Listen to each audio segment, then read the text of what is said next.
አሁን ይገርማል። የነብይ ቁርጥም ይባላል። ጸጉር ቤት ገቡና እንዴት ለቁራስ የነብይ ቁርጥ ይባላል። ምንድነው ሲባል በቃ ፓፓያ ታረጋለህ እዚህ ጋር ተፈታታለህ ጸጉር ትከምራለህ።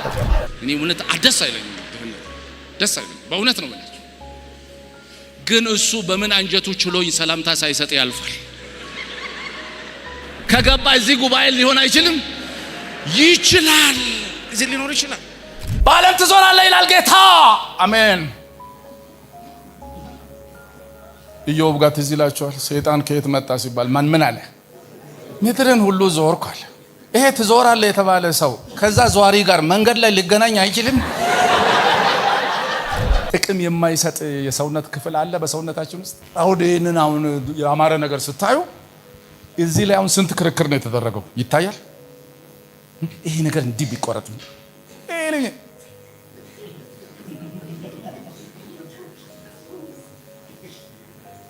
አምስት ሳንቲም አልሰጠም አስተያየት ብቻ እንጂ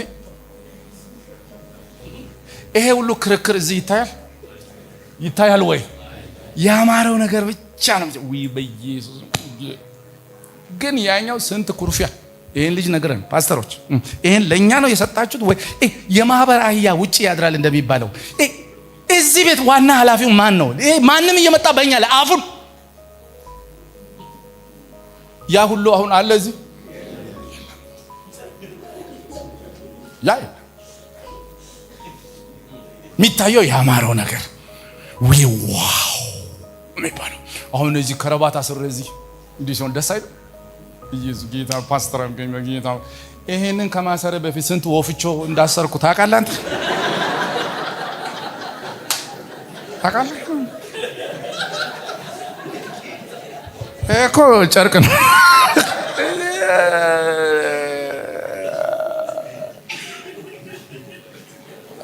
ጋስታ መልበስ ነው። ቀላል ነው። አሁን ለምን ፖሊስ ልብስ ለመልበስ ከነጫማው ለመልበስ ስንት ደቂቃ ይፈጃል? 10 ደቂቃ ይወስዳል? አይወስድ። ፖሊስ መሆንስ አሁን ፖሊስ ልብስ ለብሰ በቃ እንትን ጫማውን አድርገ ሄይ ጋሻ እኔ አይደለሁም ይላል ሰው።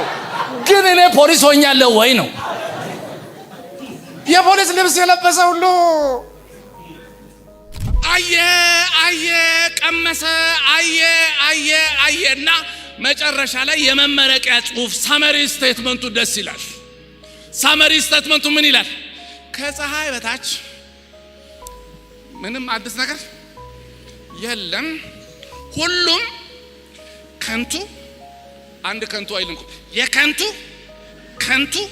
ነፋስን እንደ መከተል ነው። እግዚአብሔር ስሙ የተባረከ ይሁን። ከንቱ ነው። ብዙ ሴት ማከማቸትም ከንቱ ነው። የወይን ጠጅም ከንቱ ነው። አንዳንድ ጊዜ እኔ አሁን ክርስቲያን ቤተሰብ ነው ያደግኩትና አባቴን ልጅ ሆኜ ጥያቄ ጠይቋል። አባ ወይ አሁን አንድ ብርሌ ጠጅ ሰው ቢጠጣ ሲኦል ይገባል ብሏል። አውቅ አባቴ ደግሞ ቆይቶ ምን ይላል? ስማ የመጀመሪያውን ብርሌ አንተ ትጠጣለህ፣ ሁለተኛው ብርሌ ግን አንተን ይጠጣል።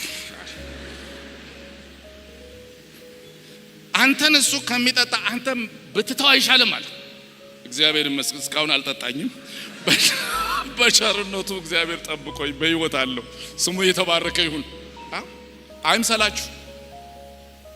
በሙዚቃ በመጠጥ በሴት ብዛት በዝሙት በገንዘብ ብዛት ትልልቅ ቤት በመስራት ትልልቅ መኪና በመግዛት ሰዎች ደስታና እርካታ አለ። እኔ መኪና አይኖራችሁ አላልኩም፣ ቤትም ይኑራችሁ።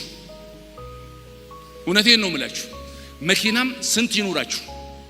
እኔ ምንም ችግር እኔ ድህነትን አልወደውም። መንገድ ላይ ባገኘው ራሱ ሰላም አልለውም። እኔ እውነት ደስ አይለኝም፣ ድህነት ደስ አይለኝም። በእውነት ነው የምላችሁ። ግን እሱ በምን አንጀቱ ችሎኝ ሰላምታ ሳይሰጥ ያልፋል?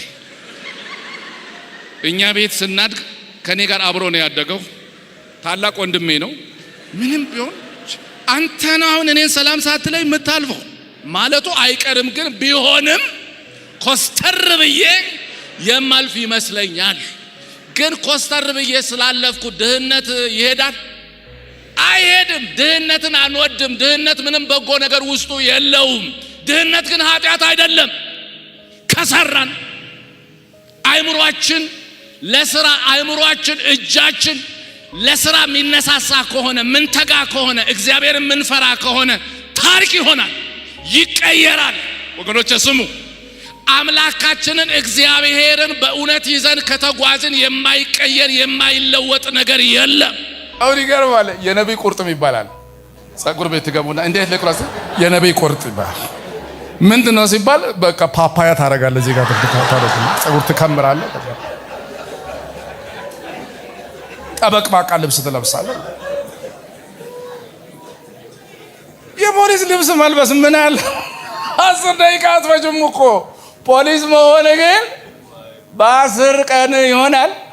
አይሆንም። ገና ውሃ ውስጥ ገብተህ ሌሊት ተነስተህ እንትን ተራራ ጋራውን ወርደህ ስንት ነገር ከሆንክ በኋላ የፖሊስ ምረቃ አሁን የአገልጋይ ልብስ የለበሰ ሁሉ ስም ያገኘ ሁሉ አገልጋይ ነው። በዓለም ትዞራለህ ይላል ጌታ። አሜን። ኢዮብ ጋር ትዝ ይላችኋል። ሰይጣን ከየት መጣ ሲባል ምን አለ? ምድርን ሁሉ ዞርኩ አለ። ይሄ ትዞራለህ የተባለ ሰው ከዛ ዟሪ ጋር መንገድ ላይ ሊገናኝ አይችልም።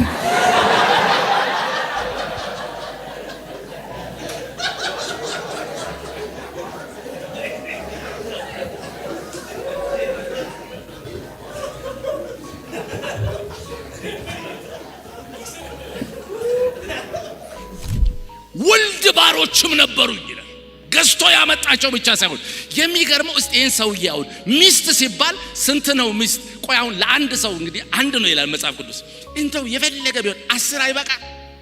እውነት ነው ማለት ቃሉ አንድ ነው የሚለው ግን 10 አይበቃም ወይ ወገኖች? እሺ 20 አይበቃም? ለአንድ ወንድ 20 አይበቃም ወይ? እሺ 40 ላርግ 40 አይበቃም ለአንድ ሰው? እሺ 80 ይሁን 80 አይበቃም? 100 አይበቃም ወይ?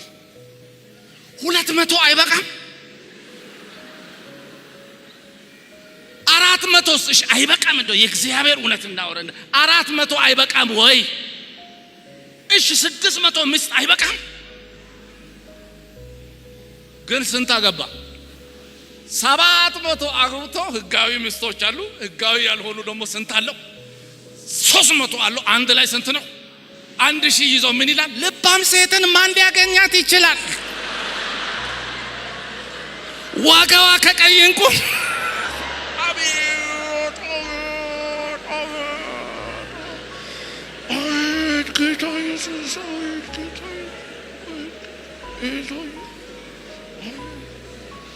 ወገኖቼ እውነት እናውራ ካልን እንደው እውነት እናውራ ካልን የእውነት እስቲ እናውራ በእውነት 1000 ሚስት ያለው ሰው እንደው በየቀኑ አዳዲስ እንደው ሴት ቢያስተናግድ ወረፋው በስንት ዓመት ነው የሚደርሰው? ሊሆን እንኳን ማይችል እኮ ነው። ፖለቲካል ሜሬጅ እኮ ነው። አንቺ ስንተኛ ሚስት ነኝ? እኔ 424ኛ። አንቺ ስንተኛ? ኧረ አንቺ በጣም ኋላ ነች። እኔ 194ኛ። እኔ በእውነት ሰለሞን ልንገራችሁ በእውነት ነው የምላችሁ፣ ዝም ብላችሁ አትባዝኑ። በሰላሙ ጊዜ HIV በሌለበት ዘመን 1000 ሞክሬ አይቻለሁ። ሁሉም ከንቱ መሆኑን ምን አድርጋለሁ? አይ በጣም ከባድ ነው። 1000 ሴት ራሱ እርስ በርስ መቀናናቱ ራሱ ሰላም ይሰጣል? 1000 ዝም ብዬ አብያተ ክርስቲያናትን ዝም ብዬ ከላይ በቆዳ ጥልቀት ሳይ አንዳንድ ቸርች መርጦ ነው ጸጋ ስጦታውን የሚጠቀሙ። አንዳንዱ ፎስ ይፈልጋል፣ ትንቢት ብቻ ሰኞም ማክሰኞም ሮብም ሐሙስም ትንቢት። እህቴ የሚከታተልሽ አለ ወይኔ ገዳይ በሚከተለው ስቃይ ነው። እኔ አንድ በስጋ የሚዛመደኝ ሰው ቸርች አይሄድም ብላ ባለቤቱ ነገረች። ለምን ጠይቆ ቀስ ብለ ከኔ እንዳልሰማ ሰው ሆነ ጠይቃለች። እና ቀስ ብዬ ምሳ ጋበዝኩትና ጠየቅኩት። እንዴት ነው ለምንድን ነው ፓስተር አልደብቅም 4 ወር ሆኖኛል አለ። አዲስ አበባ ነው የሚኖረው። ምን ነው ስል በቃ 4 ዓመት እዛ ቸርች ነው ሄጃለሁ አለ። 4 ዓመት ሙሉ የሚሰበከው ስብከት ትሻገራለህ። ሰው ነው የሚቀያየረው አለ። ስብከቱ አንድ ነው፣ ርዕሱ አንድ ነው። እኔ ግራ የገባኝ ሰው ሁሉ ወንዝ ዳር ነው ወይ የቆመው?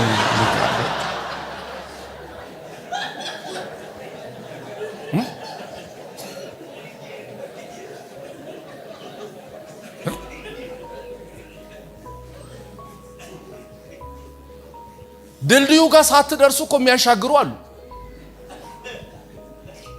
ያልተረገዘን የሚያስምጡ አሉ። ምንም ነገር የለም አልተረገዘም። ግፋው በእምነት ግፋው። አሁን ከቀጠልኩ ምን ሊሆን እንደሚችል አይታወቅም። ያልተረገዘ ያስምጣሉ። ለምን ልንገራችሁ? ስብከት እኮ ትእዛዝ ነው። ስበክ ነው። ትሰብካ ቢመች ባይመች ስበክ ነው። ትንቢት ግን ትእዛዝ አይደለም፣ መነዳት ነው። ካናገረህ ትናገራለህ እንጂ በሚቀጥለው ከ13 እስከ 18 ድረስ ባለው ትንቢታዊ ኮንፈረንስ ብሎ ነገር የለም። በዛን ሰሞን ጸጥ ካለስ ምን ዋስትና አለ? ምን ዋስትና አለ? ካናገረው ይናገራል፣ ካልተናገረ ቃሉን ሰብኮ መሄድ ነው።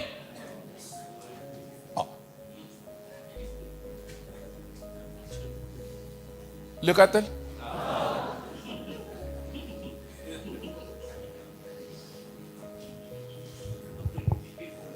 ልዩ ቤተ ክርስቲያን በጸጋ ስጦታ አቅጣጫ ድሃ የሆነች ነው።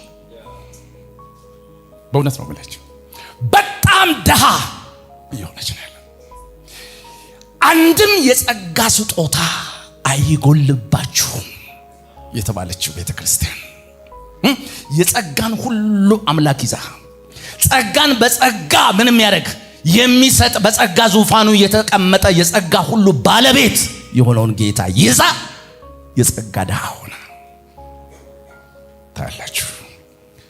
በአንድና በሁለት የጸጋ ስጦታ ብቻ ተንጠልጥላ ቤተ ክርስቲያን ትኖራለች። አንዳንድ ቤተ ክርስቲያን መዝሙር ትኩረት ያደርጋል፣ አንዳንዱ ትንቢት፣ አንዳንዱ ደግሞ ትምህርት ነው። እኛ ቸርች ኢየሱስ ትምህርት ልክ ሃይ ስኩል ይመስላል ስትገቡ።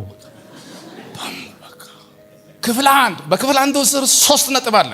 በመጀመሪያው ውስጥ እስከ ቀ ያለ፣ በሁለተኛው ውስጥ እስከ ሸ ያለ። በቃ ሰው ሁሉ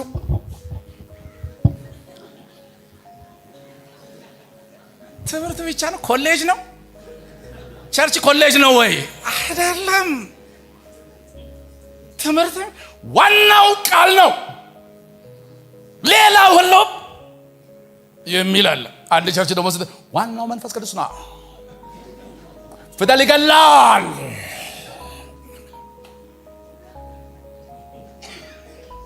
52ቱንም ሳምንት 52 ዋና ተምረን አንዱ ከአንዱ ጋር በምን እንደሚያያዝ ግራ እስኪገባን ድረስ ኮንፊውዥን አለ። የአስተሳሰብ ኮንፊውዥን ብቻ ሳይሆን የኑሮና የልምምድ ኮንፊውዥን አለ። ልዩ ሰጪው እግዚአብሔር ነው። ለምን ደሃ እንሆናለን? ስቶሩ እኮ ሙሉ ነው፣ ገና አልተነካም። እግዚአብሔር እኮ ምን አሁን አንዱን ከዚህ አንስቶ አንድ እህት አንስቶ እግዚአብሔር እኔ አንድ ጋና ውስጥ የተደረገ አንድ ማለት እንትን ትንቢት እስከዛሬ የሚገርመኝ ነገር ልንገራችሁ።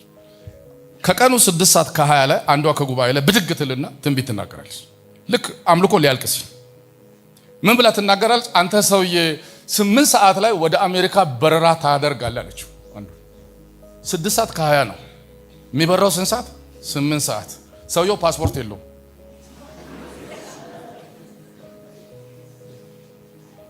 ከዛ አቆመችውና ከተናገረችው በኋላ ታምናለህ ወይ ሲል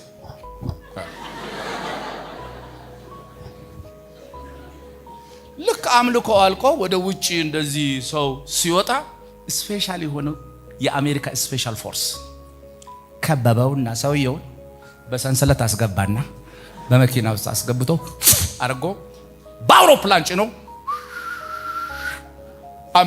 አሜሪካ እዛ ደርሰው ለካ ሰውየው አንድ እነሱ የሚፈልጉትን አሸባሪ ይመስላል። ጽም አቆራረጡ፣ መላጣው እና ዲኤንኤውን መርምረው ምን ብሎ ካዩ በኋላ መጡ። ሶሪ በጣም ሶሪ ለተፈጠረው ስህተት። እንዲህ አይነት ሰው ፈልገን አንተን ይመስላል ይኸው ፎቶ አንተን የሚመስል ሰው ነው። ግን አሁን ይህን ጥፋታችንን በሆነ ነገር መካስ እንፈልጋለን። ምንድነው አለ ሰው ዘናው ከፈለክ እዚያ አሜሪካ መኖር ትችላለህ። የመኖሪያ ፈቃድ ይሰጣል፣ ፓስፖርት ይሰጣል። አልፈልግም ካልክ ደግሞ ወደ ጋና መመለስ ትችላለህ። ሰውየው ዘና ብሎ ጌታ ተናግሮኝ ነው የመጣው። ወሬ ድሮም ያለው ጌታ ተናግሮኝ ነው። ስሙ ይባረክ። ከተናገረ አይጠቅምም ይሄ ታዲያ። አሁን የቻይና ዕቃ ስለበዛ እውነተኛ የአሜሪካ ጫማ የለም።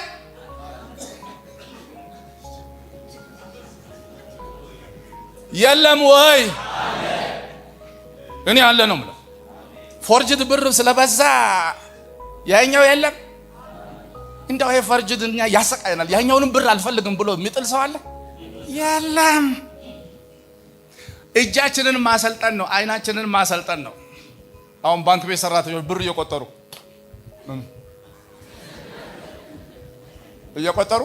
በእጅ ያውቃሉ። ፎርጅድ እንዲያርገው ጎትቶ ያወጣል።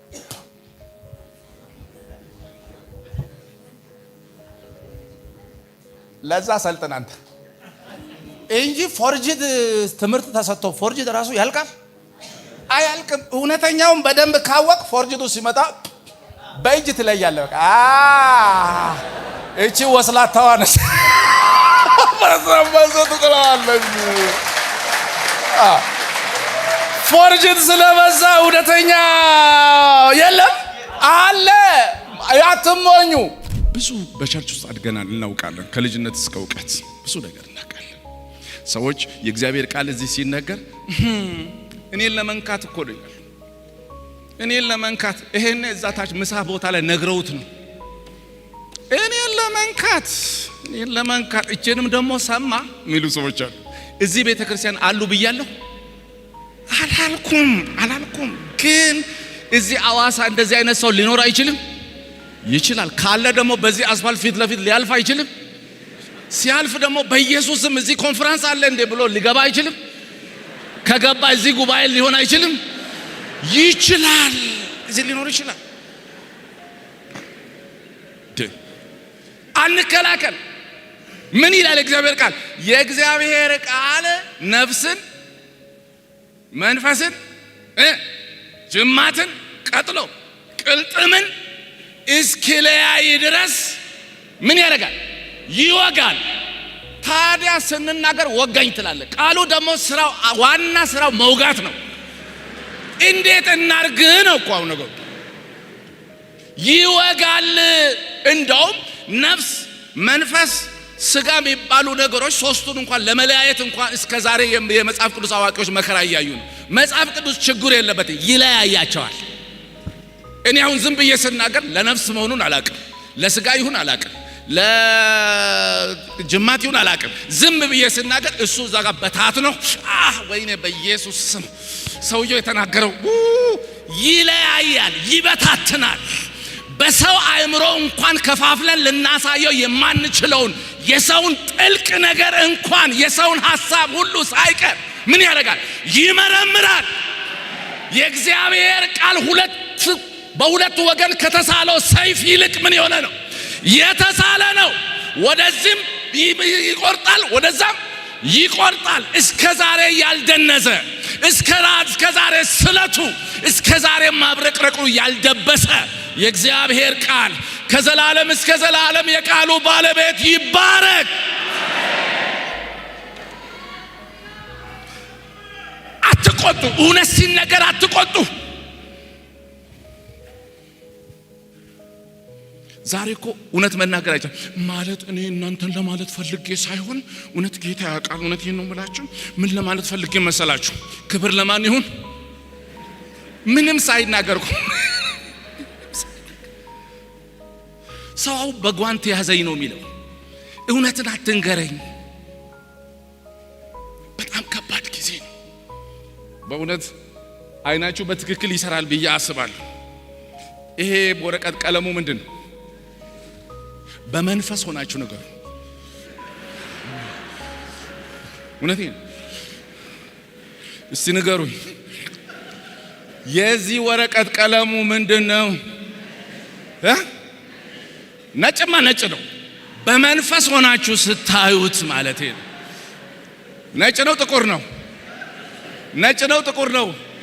ሶስተኛ አይናችሁ ሲበራ በጥልቀት ስታዩት ምንድነው ቀለሙ? አሁንም